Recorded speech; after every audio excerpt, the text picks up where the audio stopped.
नमस्कार बंधुरा आज महुआर रान्नाबाटीते डिमेर एकटी सम्पूर्ण नतून रकमेर रेसिपि निये आमी आपनादेर सामने हाजिर। स्किप ना करे पुरो भिडियोटा देखार अनुरोध रइल। चलुन ताहले देखे निई एटा आमरा किभाबे बानिয়েছি। प्रथमे आमी ट्रे समेत 4टे डिम निये निয়েছি। एबार डिमेर उपरटा आस्ते करे छोट्ट एकटा फुटो करे सेटार मध्य दिए डिमेर सादा अंश और कुसुमटा दुटोई बेर करे निচ্ছি। एकटू नाड़िए एकटू चामचेर पिछनटा दिए नेड़े चेड़े एटा बेर करे निয়েছি। একই रकम भावे बाकी डिमगुलोरो भितर थेके बेर करे नेब। एबार डिमटा भालो करे फेटिए निয়ে तार मध्य परिमाण मतो नुन, गोलमरिच गुड़ो, अल्प सामान्य आदा बाटा, काँचा लंका कुचि, अल्प सामान्य पेঁয়াজ बाटा और रसुन बाटा दिए आबार भालो करे मिशिয়ে नेब। এইবার একটা চুঙির সাহায্যে এই ফেটানো ডিম আমরা আবার খোলার মধ্যে ভরে নেব। পুরো মুখ পর্যন্ত ভরবো না, একটু ফাঁকা রাখবো। এইভাবে 4টেই আমরা ভরে নেব। আর একটু হয়তো বেশি হয়ে যেতে পারে, সেটা আমরা অন্য কিছুতে কাজে লাগাতে পারবো।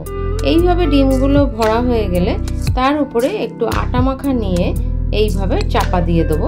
একটু চিপে চিপে দেব যাতে খুলে না যায়। এইবার এই ট্রে সমেত ডিমগুলো একটা কড়ার মধ্যে জল দিয়ে তার মধ্যে ফুটতে দেব। গ্যাসের আঁচটা এখানে কম করে রাখবো আর 10 মিনিট ফুটিয়ে একটু ঠান্ডা হওয়া পর্যন্ত অপেক্ষা করব। তারপর নামিয়ে ঠান্ডা হলে আমরা এর খোসাটা ছাড়িয়ে নেব। এইভাবে সবগুলোরই খোসাটা ছাড়িয়ে নেব। এরকম ভাবে সাবধানে বাকি ডিমগুলোরও খোসাগুলো আস্তে আস্তে করে ছাড়িয়ে নেব। এবার একটা বাটিতে আর একটা ডিম আমি ফেটিয়ে নেব। তার মধ্যে পরিমাণ মতো নুন আর অল্প গোলমরিচ গুঁড়ো দিয়ে ভালো করে ফেটিয়ে নেব। এবার একটু বিস্কুটের গুঁড়ো নেব আর একটা ডিম প্রথমে ডিমের গোলায় ডুবিয়ে নিয়ে তারপরে বিস্কুটের গুঁড়ো মাখিয়ে নেব।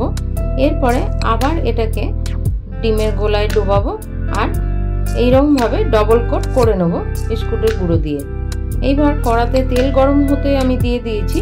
এইবার 4টে ডিমই করে নিয়ে অল্প অল্প করে তেলেতে ছাড়বো।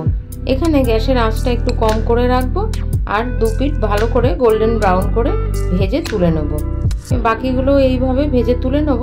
তাহলেই আমার এই ডিমের নতুন রেসিপিটা একেবারে তৈরি। বাড়িতে অতিথি এলে এই রেসিপিটা বানিয়ে আপনারা নিশ্চয়ই তাদের মন জয় করতে পারবেন। কেটে দেখিয়ে দিচ্ছি কেমন। আর এই ভিডিওটা যদি ভালো লেগে থাকে তাহলে অবশ্যই এই রকম আরো অনেক ভিডিও পাওয়ার জন্য আমার চ্যানেলটা সাবস্ক্রাইব করে আমার সঙ্গে থাকবেন।